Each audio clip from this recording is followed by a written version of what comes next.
ఇప్పుడే చెప్పుకున్నాం కదా యుద్ధం వల్ల పెట్రోలు డీజిల్ గ్యాస్ రేట్లు పెరుగుతాయని. వాటి రేట్లు పెరిగితే ఆటోమేటిక్గా కడమ వాటి రేట్లు కూడా పెరగాలి. కానీ చిత్రంగా రేట్లు తగ్గుతున్నాయి చూడుండ్రి. ఊరందరిది ఒక ధర అయితే ఉలిపి కట్టేది ఇంకో ధర అన్నట్టు అయింది. కోడిగుడ్లు అరటిపండ్ల ధరలు 6 నుంచి 9 రూపాయల దాకా ధర వాళ్ళకే కోడిగుడ్డు ధర ఇవాళ 3 రూపాయలకు దిగొచ్చిందంటే అమాంతం ఏకంగా 2 రేట్లు కింద పడ్డది ధర. దీంతో పౌల్ట్రీ రైతులు పరిశ్రమలో పడ్డరు. అటు 50-60 రూపాయలు ఉండే అరటి పండ్ల ధర 10 రూపాయలకు వాడిపోవడంతోని అరటి రైతులు ఏం చేయాలనో తెలియకనే తిగోకుంటున్నారట. మరి ఎందుకు ఇట్లా అవుతున్నదంటే బయట దేశాల నుంచి రావాల్సిన వస్తువులు రాక ఆ వస్తువుల రేట్లు పెరిగితే మన దేశం నుంచి వేరే దేశానికి అమ్మేటి ఇక్కడనే ఆగిపోతున్నాయి. వస్తువులు ఎక్కువ కొనేటోళ్ళు తక్కువ ఉంటే ఏమవుతుందో గదే అవుతున్నది. కోడిగుడ్లు అరటి పండ్లు బయట దేశాలకు యుద్ధాలు చేయబట్ట అయిపోయిందట. 4 రూపాయలు ఒకటి. 100 గుడ్లు వచ్చి 450 రూపాయలు డజను.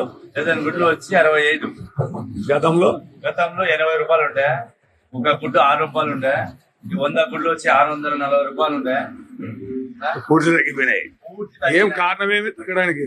సమ్మర్ ఎండాకాలము, అందులో ఎక్స్పోర్ట్ ఏం లేదంటున్నారు. దానివల్ల తగ్గడం జరిగింది.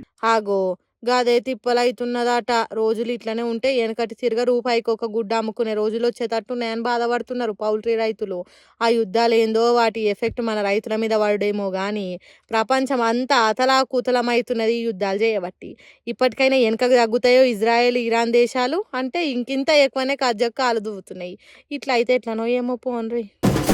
పట్నాలకు వచ్చి పనులు చేసుకొని పోయేటోళ్ళకే కాదు పట్నాలలో బతుకుతున్న వాళ్ళకు కూడా ఇరాను ఇజ్రాయెల్ యుద్ధం వల్ల పెద్ద తిప్పలే వచ్చి పడ్డది.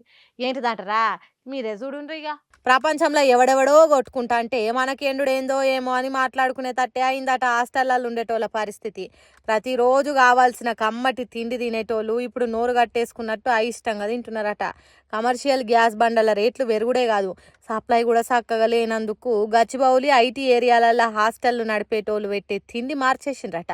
డీప్ ఫ్రైలు, రోస్ట్ ఏపుళ్ళు, నాలుకే నకనకలాడే తిండి దొరకాలనంటే ఇప్పటి నుంచి కుదరది.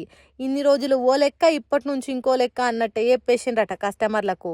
మీరు కోరింది కావాలంటే కోసి వండి పెట్టే ఓపిక మాకున్నది కానీ పొయ్యి ఎలిగేతానికి గ్యాస్తోని పెద్ద గండం అవుతున్నది. కాబట్టి అర్థం చేసుకొని మెద్లుండ్రి అన్నట్టు చెప్పిండ్రట. మరి అంతే కదా, ఐటీ జాబులు చేసేటోళ్ళు అంటేనే కావాల్సింది కాయసు పడి తెప్పించుకునేటోళ్ళు. ఎంత ఖర్చు అయినా వెనక అడిగేయ్యరు. అసొంటోళ్ళను అప్పుడు ఎవల తరం కాదు. అందుకే జర అర్థం చేసుకోండి అని బతిలాడుతున్నారట. ఈ ముచ్చట ఇట్లుంటే ఇంకో దిక్కు కట్టెల పొయ్యి మీద ఉడికిచ్చే ఉపాయాలు చేస్తున్నారట కొన్ని దిక్కులల్లా. మరోపక్క ఇండక్షన్ కుక్కర్లు, కరెంటు కుక్కర్లు ఎక్కువ గిరాకీ పెరిగి మస్తు అమ్ముడు పోతున్నాయట యుద్ధం కారణంగా. చూసిండ్రా యుద్ధం వల్ల ఎన్నెన్ని తిప్పలో. మరి దీనికి ఫుల్ స్టాప్ ఎప్పుడు పడుతుందో ఎక్కడ పడుతుందో. మోడీ సారు యుక్రెయిన్ రష్యా యుద్ధాన్ని ఆపినట్టు ఇప్పుడు ఇజ్రాయెల్ ఇరాన్ దేశాల యుద్ధాన్ని ఆపి మన గ్యాస్ కష్టాలు తీరిస్తే మంచిగా ఉండు కదా. మరి ఎప్పుడు ఆలోచన చేస్తాడో ఏం పాడో.